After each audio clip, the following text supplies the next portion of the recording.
everybody can stand up so we can have a prayer.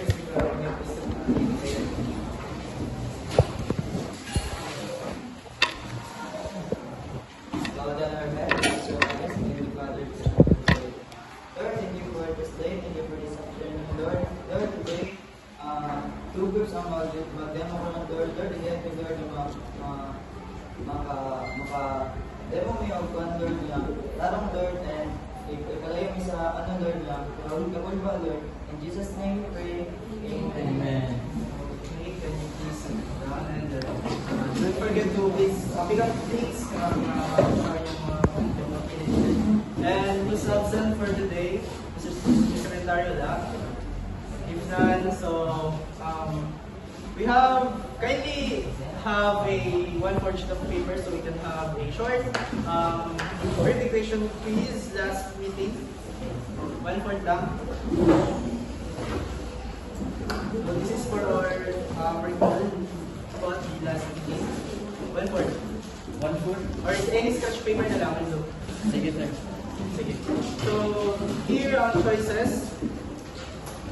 And you have only to choose the answer from the box that suggests we collect each cell data and only the correct answer. So for the question number 1, right na ba kanan? Yes. So for the question number 1, our researcher wants to find out the most preferred recreational activities with the high school students. So, multiple choice na rin. I read the question twice and then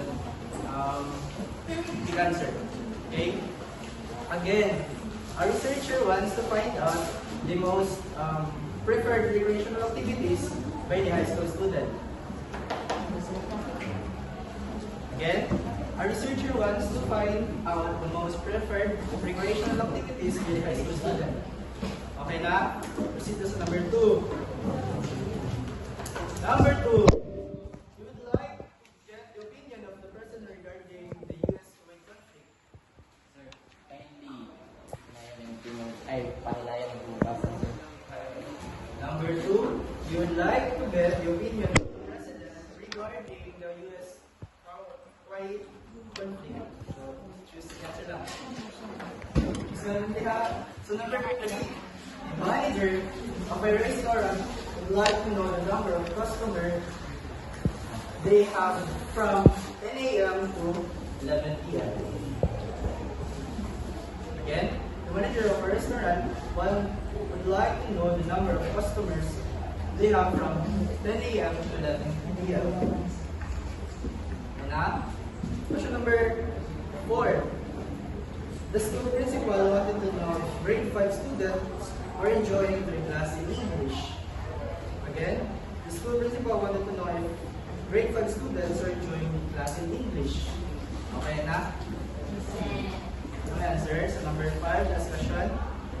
The chief of a municipal social welfare development wanted to know the current number of families who have monthly income below 10,000. Okay na? Yes.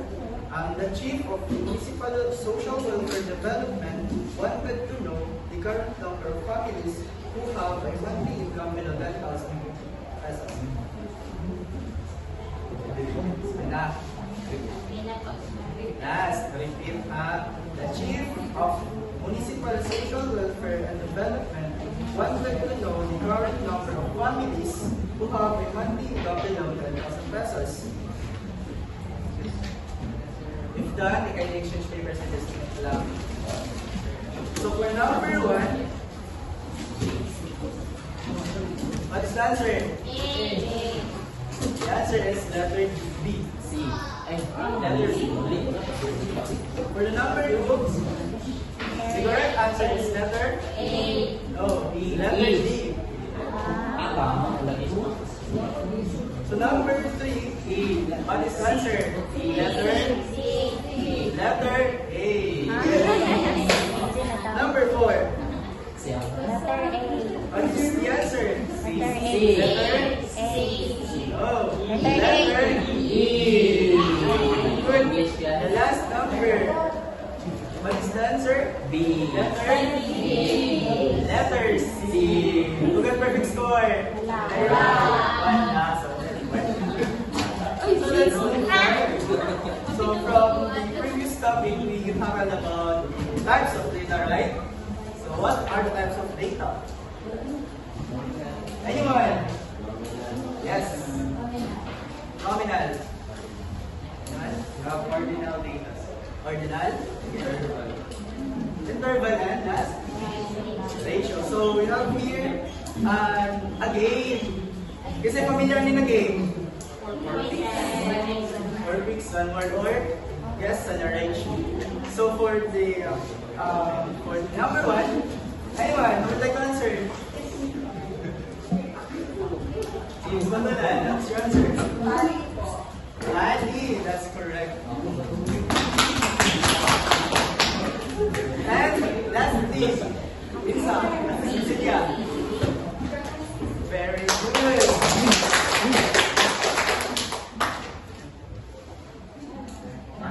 So, how do you guys recognize and arrange this word? So, yun na ba siya? Or, kasi, kalibugan nila ng mga letters. Anyway, so yun na siya. Have you guys recognize and arrange those words or letters? Yes, yeah. Dito siya. And then, based on the activity, what did you observe from the word day form? It's all about what? Data. It's about data, yes. Anyone? Yes, tomorrow. Yes, it's about statistics. And last question, what ideas can you get from the activity? Ayaw na siya. So at this point, this is our topic. Our topic is what? Everyone can you read? Data in frequency distribution table. Okay. So may I ask, what is? No, we have to listen to the kindly read everybody. Everyone. Define frequency and distribution table. Identify the steps in organizing data into frequency distributions. Apply the steps in organizing data into frequency distributions. Appreciate the importance of organizing data related for better decision making in everyday situations. Okay, thank you everyone. So may I ask, what is, on your own opinion, what is a frequency distribution? Or firstly, what is a frequency?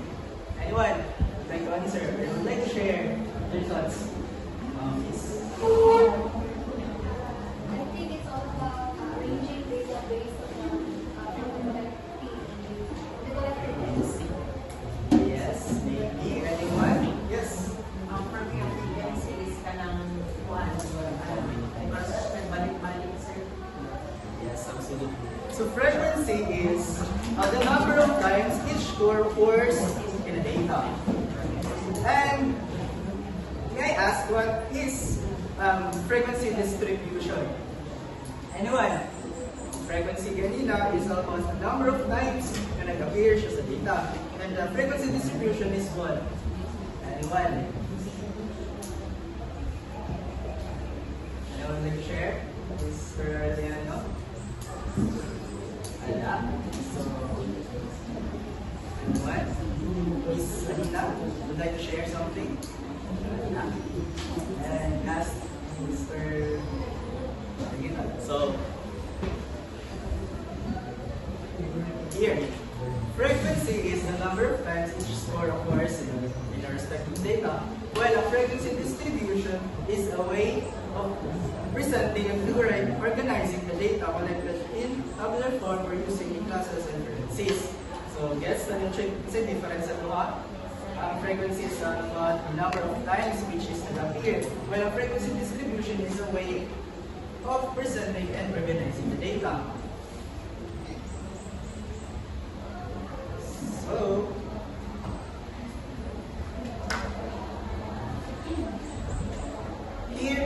are the steps in organizing data into frequency distribution? Everyone, can you read?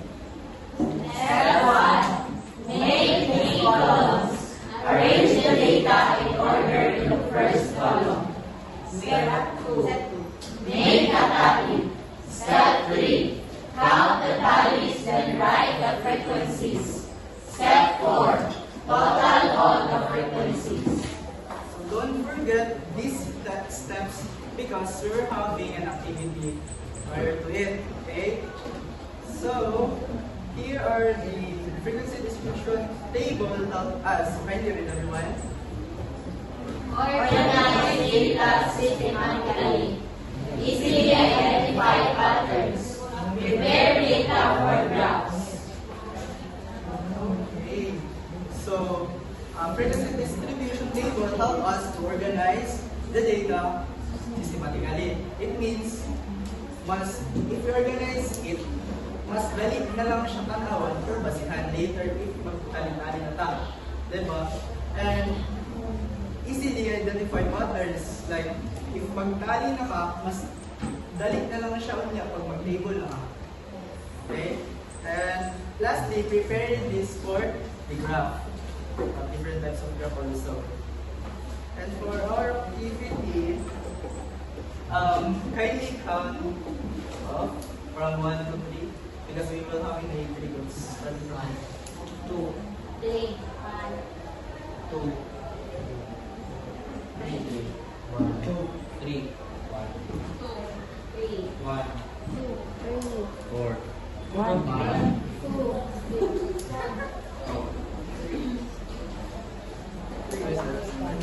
So all the group here, that's ito ang group 12.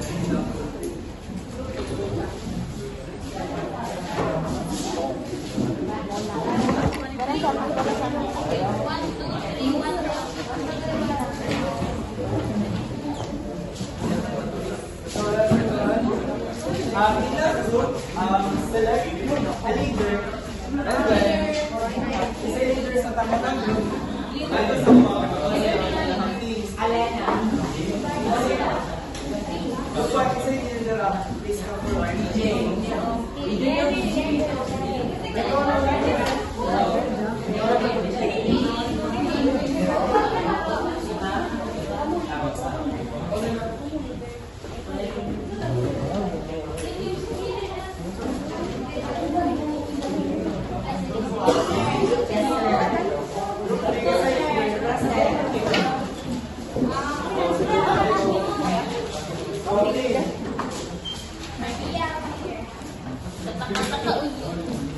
Okay na? Settle ka na siya.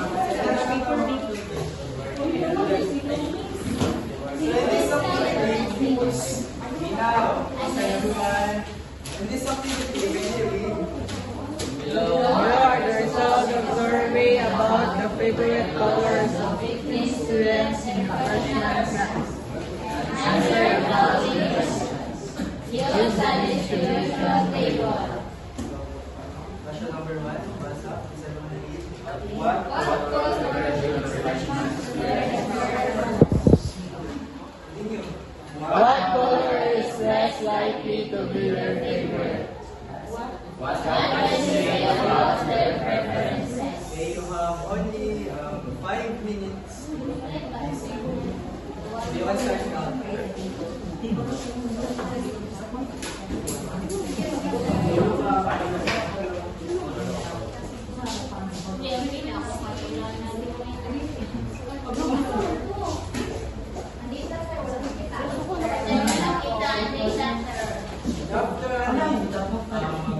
Select mo isa ang participant din yung class present.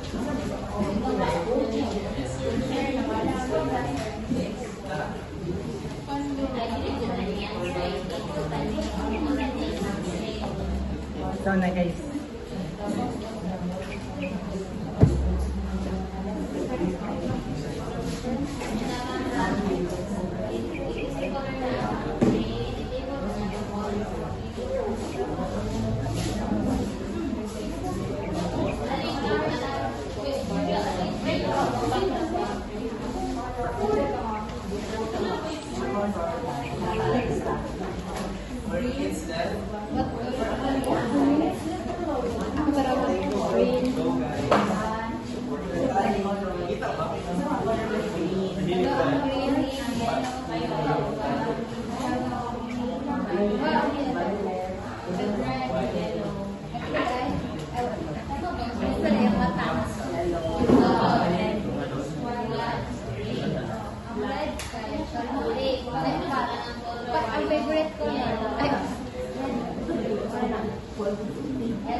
Isa na yun mo ba? Isa na grupo ang finish na. Wala pa.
And here for the blue one.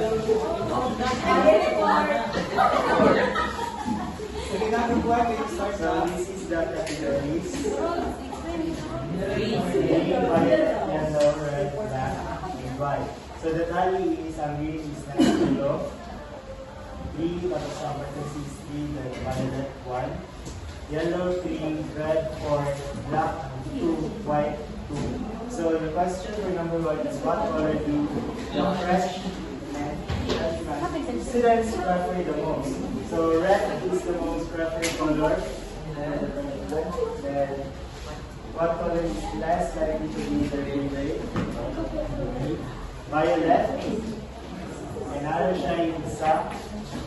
Tapos they most prefer light colors. Ilang preference kay more on light colors than dark colors.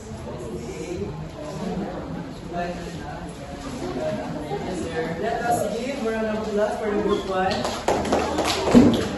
Let's proceed to group 2. So this is the group na table of group 2. So good afternoon once again. So for the group 2, we have the three columns, the color, tally, and frequency. So as we can see, there are 6 colors based on the illustration. So we have green, violet, yellow, red, white, and black. So for the tally, we create a stick to for us to easy to quantify kung pila kabot ang iyang frequency na balik-balik based on the data na natin. So, ang green, a total of 3 colors na nagbalik-balik. Sa violet is 1. Sa yellow is 3. Sa red is 4. White is 2. And for the black is 2 also. So, a total of 15 frequency of colors. So, mas prefer based on the frequency table, mas prefer ang students ang color na red. What can you say about the preferences? Based on preferences, kay green siya yung equal siya yung kuan. So, makaingon ko na kuan. Mas dagat in favor sa red compare sa violet and color. Let's bring the blue. Blue clear.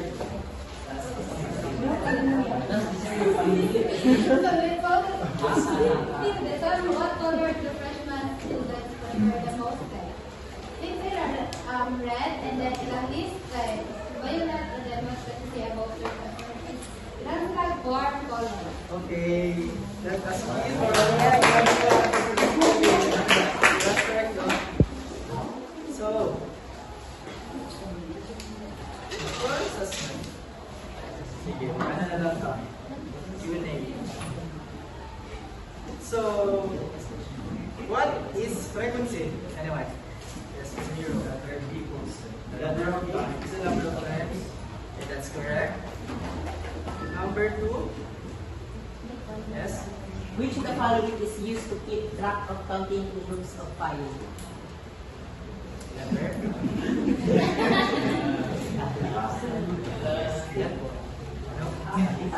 Letter C. Letter C, tally, yes, correct. Next, number number 3, Mr. Yes, Yes, sir. can you provide an answer? What is a collection of facts such as numbers, measurements, or observations called the term is, sir? Number 3 is letter B, correct. And number 4, ano Sir Harold, physics. What is the first step in constructing a frequency table? So, first step.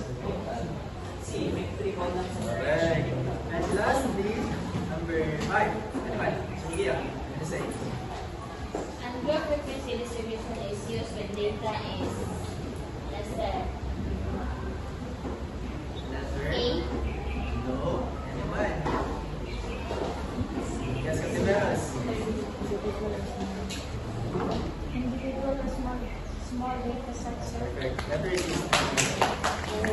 So, this is for your assignment, the derivation of test. Okay, next meeting, you'll submit it. Okay, nakakapicture na tanan.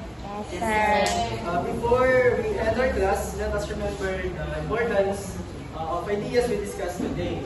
We learned the data is they collect data of facts, numbers, measurements, or observation gathered for a purpose.